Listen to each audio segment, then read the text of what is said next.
En la clase de hoy vamos a trabajar con las presidencias históricas. Ustedes saben muy bien que una de las consecuencias de la batalla de Pavón, que se lleva a cabo en 1861, es el triunfo del ejército liderado por Bartolomé Mitre, que pertenecía a la provincia de Buenos Aires. A partir de ese momento, Derqui deja de ser el presidente y pasa a ocupar ese cargo de manera provisional don Bartolomé Mitre, hasta que sea elegido en 1862 de manera constitucional.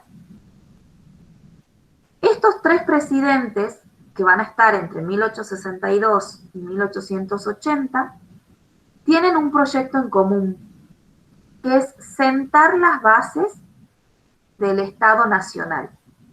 Y le pido que eso lo subrayen, lo resalten, ¿sí? Es por eso que tienen el nombre de presidencias históricas, o liberales, o fundacionales, ¿sí? Son tres acepciones para definir a este periodo. ¿Por qué liberales? Porque van a tomar ideas del liberalismo para implementarlo aquí en Argentina. ¿Y por qué fundacionales? Nuevamente, porque son los encargados de fundar el Estado Nacional. ¿Qué significa fundar el Estado Nacional? Ir creando cada uno de los distintos cuerpos que constituyen un Estado. El poder político, la cuestión judicial, la cuestión de los códigos civiles, la cuestión de un ejército para defendernos, ¿sí? Y vamos a contar con la presidencia de Bartolomé Mitre entre 1862 y 1868, Domingo Faustino Sarmiento, que ustedes seguramente lo conocen, entre 1868 y 1874, y un tucumano que va a llegar en 1874 que se llamaba don Nicolás Avellaneda, hijo del famoso Marco Avellaneda, que ustedes conocerán de Historia Regional de primer año. Cada uno va a durar un periodo de gobierno de 6 años, ¿sí? A diferencia de ahora, que es de 4. Yo les voy a ir contando un poquito qué hace cada uno para que ustedes después puedan trabajar con la actividad. Vamos a empezar con Bartolomé Mitre. En el gobierno de Bartolomé Mitre, que reside en Buenos Aires, ¿verdad? Los nacionalistas porteños van a tratar de que todo el poder se centralice en esa ciudad. Y a partir de allí, tejer alianzas con los grupos dominantes del interior, al que no les va a gustar nada que el poder esté centralizado en Buenos Aires. Recuerden, ¿verdad?, que Buenos Aires es tan fuerte económicamente que en un momento logra separarse de la Confederación y subsiste tranquilamente porque tiene el dinero de la aduana, ¿sí? Entonces, esta visión del interior no les favorece, porque ellos saben que Buenos Aires siempre va a tener el poder. ¿Quiénes son los que se van a oponer? Sobre todo, los que se dedican a la industria azucarera en Tucumán y a la industria vitivinícola en Mendoza. Para imponer su autoridad, Mitre va a recurrir a 2 tipos de acciones: al consenso o a la coerción. ¿Qué significa la coerción? El uso de la fuerza. ¿Cómo va a lograr el consenso? A través de alianzas y coaliciones donde hay un compromiso, donde hay ayuda recíproca, que se ve reflejado, por ejemplo, en obras y servicios en todo el territorio nacional, mientras que la coerción se usaba para reprimir todo intento de rebelión contra la autoridad nacional. Ya vamos a ver cómo hay levantamientos en el interior en donde Mitre tiene que accionar. Entonces recuerden, dos formas o dos mecanismos: el acuerdo o consenso y la coerción. Desde 1862, las autoridades nacionales van a residir en Buenos Aires, pero van a residir como huéspedes. ¿Qué significa huésped? Un visitante, ¿verdad? Porque todavía sabemos que la capital no va a ser Buenos Aires definitivamente. ¿Qué pasa desde el orden jurídico? Durante estas presidencias se van a redactar códigos modernos, como ser, por ejemplo, el Código de Comercio y el Código Civil, ambos redactados por don Dalmacio Vélez Arfiel, que seguramente han escuchado hablar, ¿verdad?, del club de fútbol. En el Código de Comercio se va a establecer toda la cuestión relativa a la actividad económica, y en el Código Civil lo que tiene que ver con los contratos, los matrimonios, la familia. Hacia 1880 ya se van a sancionar los códigos penales y de minería. ¿Me van siguiendo hasta ahí, verdad? Sí, profe. Sí. Sí. Bien. ¿Qué más se va a formar durante esta presidencia de Bartolomé Mitre? El Ejército Nacional. Recuerden que Mitre era militar, ¿sí? Por lo tanto, en 1864 se va a formar el ejército, que va a tener una doble función. Por un lado, defender las fronteras de un avance exterior, pero también tiene que encargarse de establecer el orden interno. ¿Por qué digo que tiene que establecer el orden interno? Porque todavía hay muchas comunidades aborígenes dando vuelta. ¿Sí? No hemos llegado a la famosa campaña del desierto, pero existen comunidades como los mapuches, como los onas, como los tehuelches, que habitan la zona de la Patagonia, y otro grupo que habitan lo que sería hoy Chaco y Formosa, lo que sería el NEA. ¿Sí? Entonces, si hay levantamientos o malones de aborígenes, tenemos que contar con un ejército que pueda establecer el orden. Una cuestión importante que se va a dar a nivel exterior, lo que podemos definir como política externa, es la Guerra del Paraguay, que se va a llevar a cabo en 1863. También se la conoce como Guerra de la Triple Alianza. ¿Sí? Argentina, Brasil y Uruguay son los que se van a unir para enfrentar a ese Paraguay que está muy modernizado y que ha avanzado a pasos agigantados. Entonces hay toda una cuestión de recelo, y además Paraguay ayuda a Uruguay en unas cuestiones internas. Entonces se desata esta guerra, que ya van a leer ustedes la información, donde la Argentina no sale muy favorecida. ¿Sí? Quien sí se va a favorecer es Brasil, que va a conquistar o que se va a adueñar de territorios como la provincia de Misiones, que era mucho más grande y que después va a quedar reducida a lo que es hoy. ¿Sí? Esta guerra se inicia durante la presidencia de Mitre y termina durante la presidencia de Sarmiento. Bien.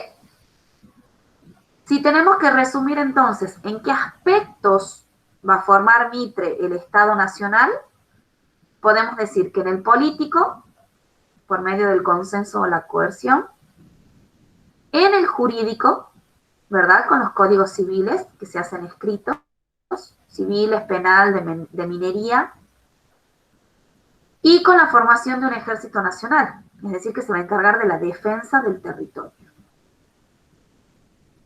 Ahora bien, yo les dije que él va a usar la coerción porque va a haber levantamientos, ¿sí? La figura del caudillo, que ustedes ya saben que aparece desde 1820, sigue siendo muy significativa, sobre todo en el interior.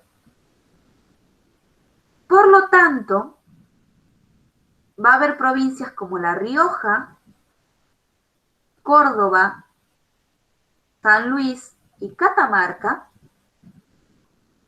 que se van a levantar contra Mitre, liderados por un caudillo que se llamaba Ángel Vicente Peñalosa, conocido popularmente como el Chacho Peñalosa, ¿sí? Que seguramente lo habrán escuchado nombrar alguna vez.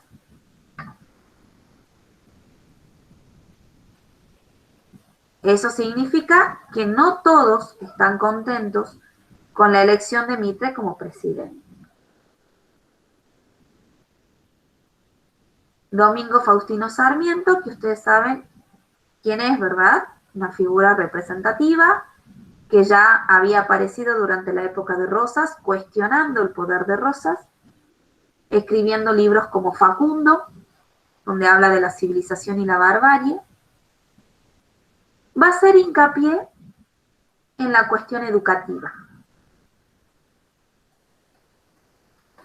Ustedes saben, ¿verdad?, que lo conocemos como el Gran Maestro y lo celebramos cada 11 de septiembre. Sí. Domingo Faustino Sarmiento sostenía que el pueblo argentino necesitaba de otro tipo de personas para educar. Y para eso propone la llegada de maestras estadounidenses. ¿Sí? Esas maestras están educadas, saben cómo se trabaja y por lo tanto, dice él, van a poder dominar al argentino vago y mal entretenido. Recuerden también que era una sociedad bastante analfabeta. De hecho, se lleva a cabo el primer censo nacional durante la presidencia de Sarmiento en 1869, donde más del 50% de la población no sabe leer ni escribir. Entonces, él considera que es muy urgente abocarse a ese aspecto. Es un personaje muy cuestionado, Sarmiento, ¿sí? Muy controversial. Algunos consideran que no es tan nacionalista como parece, que sí se le reconoce esta cuestión de la educación, pero que tendría que haber sido con maestras argentinas y no estadounidenses. Siempre la mirada puesta en Europa, ¿sí? Bueno, en este caso en América, pero en una América del Norte que es bastante avanzada con respecto a la Argentina. Entonces genera ahí una serie de idas y vueltas. Recuerden entonces, primer censo nacional en 1869, se enfoca en el aspecto educativo y con él termina la guerra del Paraguay, que como yo les decía hace rato, la Argentina no sale tan beneficiada. Va a llegar a la presidencia, esto es algo que no les conté tampoco, que por lo general las fórmulas presidenciales se armaban con un porteño y alguien del interior, o al revés, ¿sí? Sarmiento saben que era sanjuanino y Nicolás Avellaneda es tucumano.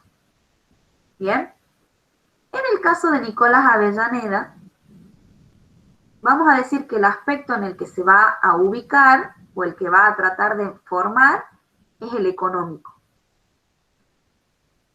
¿Qué aparece durante esta presidencia? Por ejemplo, en 1876, el ferrocarril. Llega el ferrocarril en manos de inversiones británicas y ustedes saben que la llegada de este nuevo medio de transporte moviliza, ¿verdad?, a toda la población. Porque eso implica que van a poder trasladarse de una forma más rápida, no solo para conocer el país, sino para transportar mercadería, para transportar los obreros, ¿bien? Y llegar a esos lugares que realmente eran inhóspitos o que eran de muy difícil acceso. En un primer momento, las vías férreas van a ser dos. Una con dirección al norte, que se va a llamar el Central Norte, y que se dirige sobre todo para la industria azucarera. Y el otro que se llamó Central Argentino, que va a estar destinado a la industria vitivinícola, es decir, que se va a dirigir a la región de Cuyo.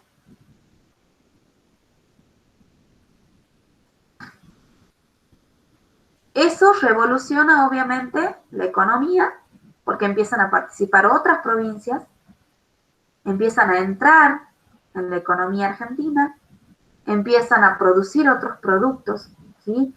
Y además pueden llegar mercaderías provenientes de otros lugares. No solo mercadería, sino también máquinas un poquito más modernas, ¿sí? Que si ustedes se acuerdan un poquito, habíamos hablado de eso con respecto a la industria azucarera, ¿sí? En donde hay un ingenio que se moderniza, que trae una máquina de Inglaterra, ¿sí? Bueno, todo lo que eso conlleva. Estoy buscando un mapa para que ustedes puedan ver las dos líneas férreas, que si no me equivoco, sí, ahora se los comparto.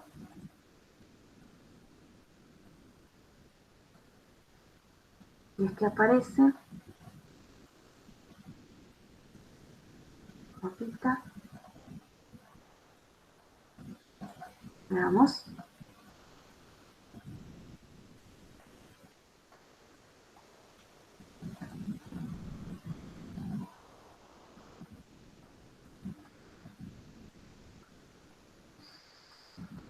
A ver.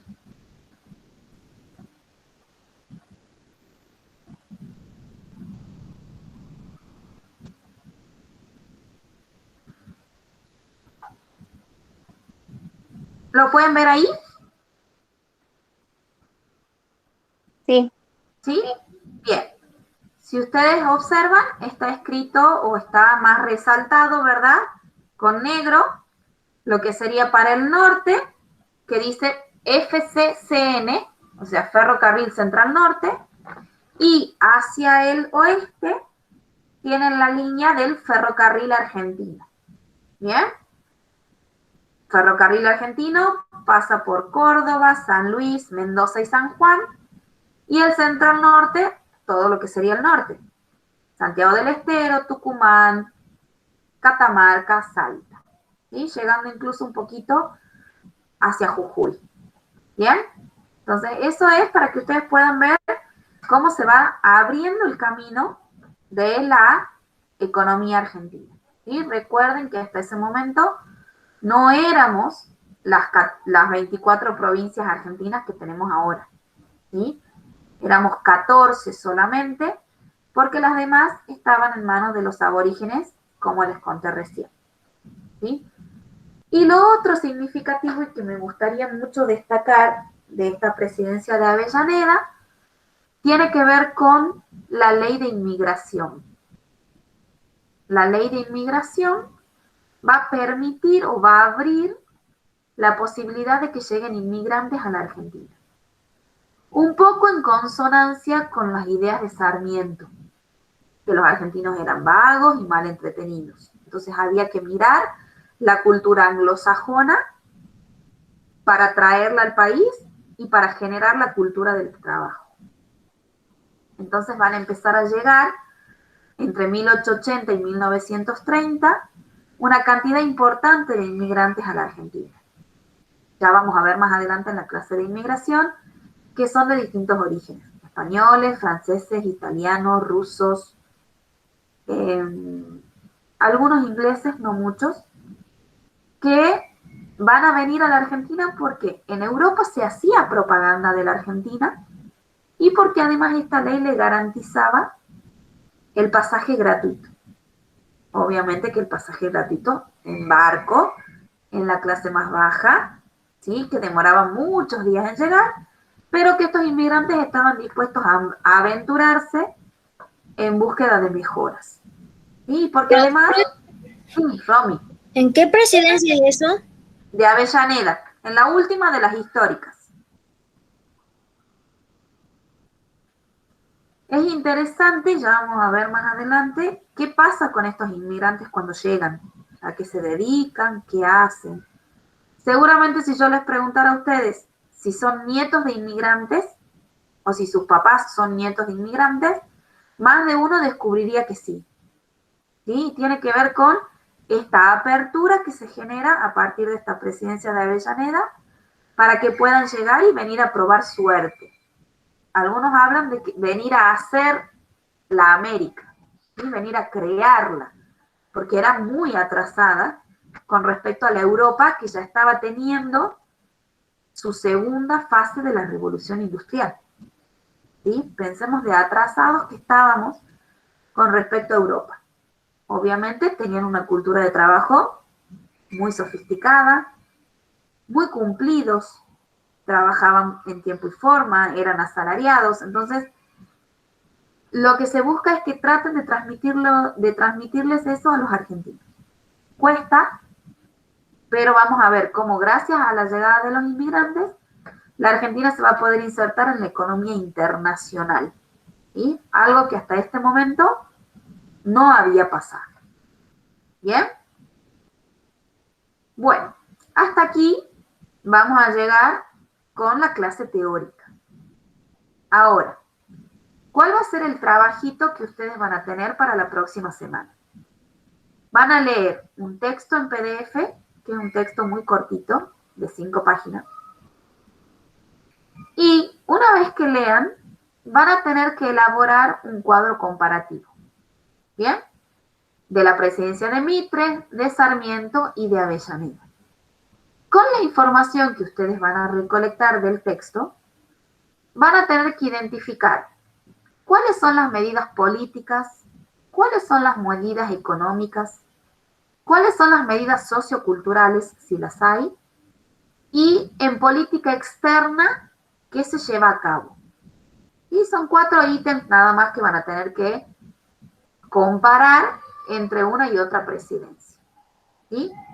Y después van a pensar ustedes si hay algo que le cuestionarían a cada una. ¿Bien? Otra cuestión, perdón, que me olvidé de nombrarles, que se lleva a cabo ya hacia fines de la presidencia de Avellaneda, es la famosa conquista del desierto que les hablé hace un ratito. ¿Bien? ¿Qué fue la conquista del desierto?